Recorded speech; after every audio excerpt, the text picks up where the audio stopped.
faithful Niner Empire. What's good? What's good? What's good? You know who it is. It's your boy, Jay in the Bay.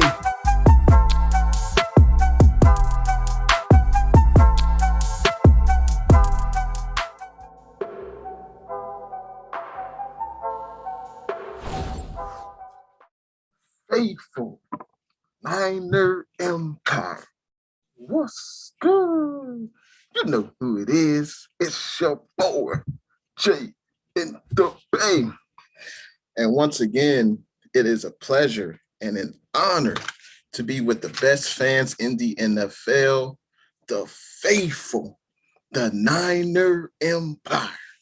Obviously, we're coming off of a tough loss against a division opponent in the Seattle Seahawks. I did not see us losing that game, but we have to move on to Cincinnati Bengals, if you haven't heard, they're having a pretty good year themselves. Right now, they're about 7-5. They unfortunately lost to the LA Chargers last week at home. So the Bengals will be definitely up for this game. They do not want to lose two straight. This Cincinnati Bengals team is looking toward a playoff run, in January. So this team is going to be hyped. They are a young, talented team on both sides of the ball.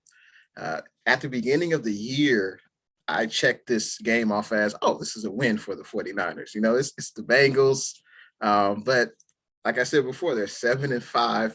They're playing good football, but also they're looking to bounce back from that loss last week against a talented LA Chargers team. The 49ers, we will definitely have our work cut out for us. I think their offense, especially their skill position players, will challenge this 49ers defense. And this defense will have to play its best football of the year. I know we have some players right now who are trying to get back up for this game. I know Fred Warner, he was at practice this week. Unfortunately, Debo and Elijah were not able to participate. So that is worrisome because today's Thursday. We only have literally tomorrow, and hopefully Debo and Elijah can play. But if they can't play, we need other guys to step up. So this Bengals game will be tough. It's going to be close. And I can't wait for the game on Sunday. Let's get into Jay's 5 big things. 5, 4, 3, 2, 1. 5 big things. Number one, I think this episode of What's Good with your host, Jay in the Bay, this is all about back to basics for the 49ers this week. And shout out to everyone who's tuned in to the other previous episodes. And make sure you subscribe to Jay in the Bay YouTube. Check me out on IG and Twitter. I appreciate that very much. But the first big thing is we got to protect the ball. We've seen this team. Let's just be real with each other. We're not good enough to turn the ball over multiple times in a game and still expect to win. I just don't think we're that talented enough to turn the ball over, give the other team multiple chances, extra chances to score. We've seen that, and we've seen the result from that. Usually if we lose the turnover battle, we lose the game. So it's back to basics, protect the ball.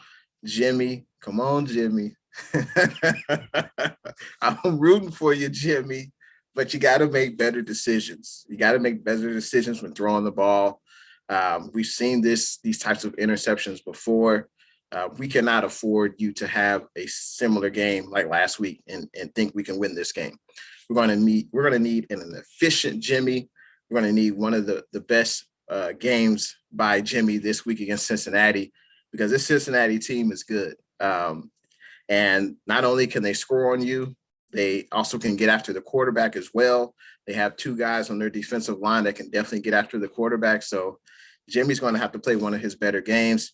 And also, of course, no fumbles either. No INTs, no fumbles. Let's play button-up football. Number 2. We got to get after Burrow. I believe Burrow has been sacked upwards of 25 times already this year. Burrow is prone to throw interceptions. He has 23 touchdowns. He's completing over about 68% of his passes. He's already thrown for 3,000 yards, but he has thrown 14 interceptions. So if we can get after Burrow, make him feel uncomfortable, make him speed up his process, where to go with the football, his reads and things like that, maybe we can get some interceptions on Joe Burrow. He's prone to throw the interception. As I mentioned, he's got 14 interceptions, and he's also been sacked more than 20 times this year. So the offensive line, there will be opportunities for this defensive line to get after Burrow. And hopefully we can do it with our front four, because we're going to need our corners and safeties to play one of their best games, because we're going to have Dante Johnson and Josh Norman starting at corners. This Emmanuel Mosley injury couldn't have happened at a worse time, especially going up against these Bengals wide receivers, T. Higgins, Jamar Chase, Tyler Boyd. They're going to definitely put some stress on this 49ers defense, but it all starts up front. It starts in the trenches. If we're able to get pressure on Burrow, it'll make the secondary's job a lot easier. So we're going to need huge games from Bosa, Arden Key, Armstead, DJ Jones. The list goes on. Let's get into number 3.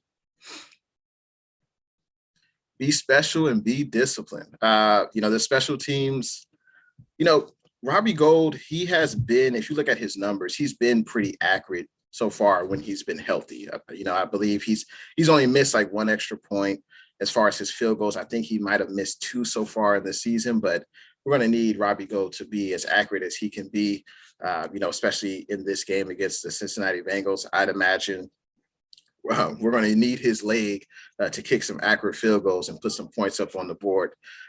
We also have to be disciplined, and especially with the turnovers, but also with penalties.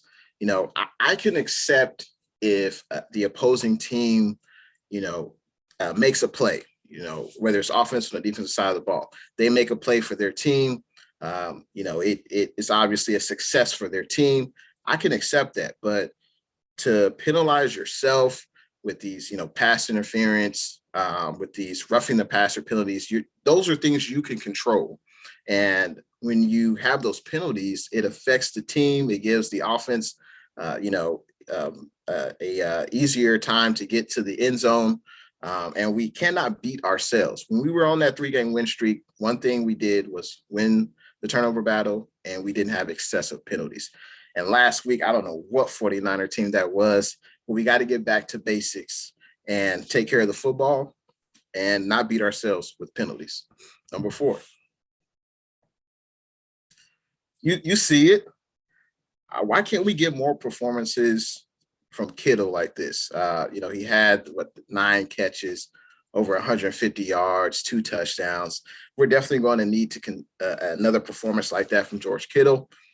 Deebo Samuel hasn't practiced all week. Do we really think he's going to be ready? And even if he does play, how effective will he be? Honestly, I want him to sit out. If he can't practice, have him sit out.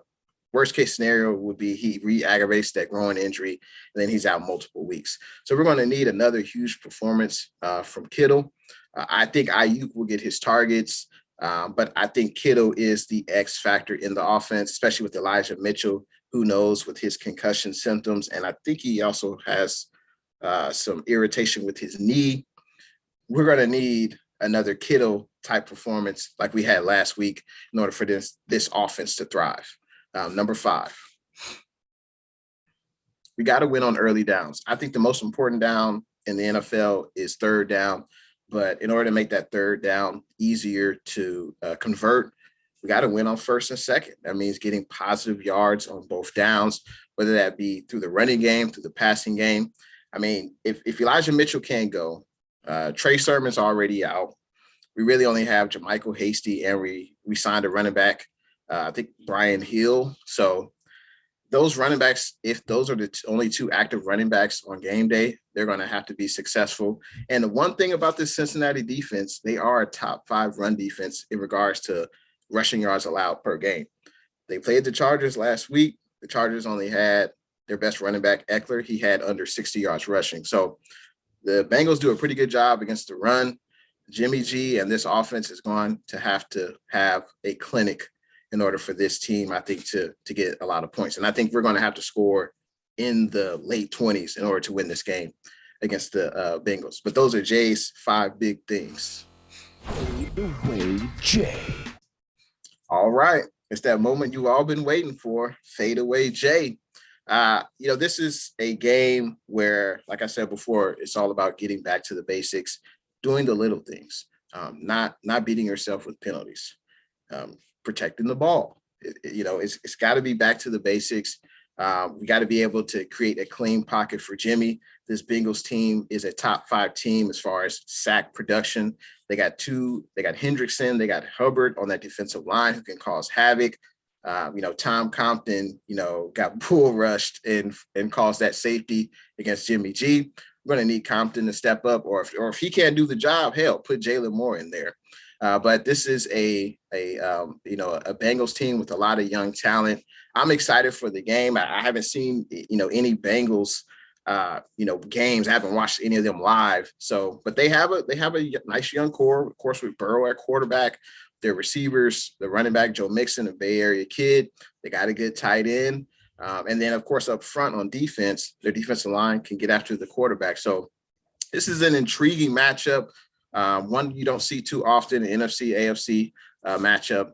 But I think if the 49ers play their game, we don't beat ourselves, and we're able to execute on offense. I think this will be a game that the 49ers can win. And that's what I'm picking, faithful. I'm picking the 49ers to win in a close game in Ohio against the Cincinnati Bengals, 31-27. I think the 49ers will have to score a lot of points because, let's be real, our secondary going up against their weapons on offense leaves a little bit to be desired. And I think the Bengals will have some opportunities to score and to drive the ball down the field, especially through the air. So Jimmy G and this offense, if we have another first half like we did against Seattle where we score at least 23 points, I'll take that right now. But this is going to be a high-scoring game. It's going to be an exciting game. Both teams are vying for a playoff spot in their respective conferences.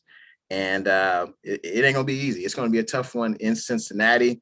And I got the Niners winning 31-27. Shout out to everyone who's watching this episode of What's Good with your host, Jay in the Bay. Make sure you check me out, YouTube, IG, Twitter under Jay in the Bay. Huge shout out to the 49ers Cutback crew. And the 49ers, let's get this dub. Let's get this dub and make our chances much better, much greater for a playoff run. Go Niners. See you guys in the next one.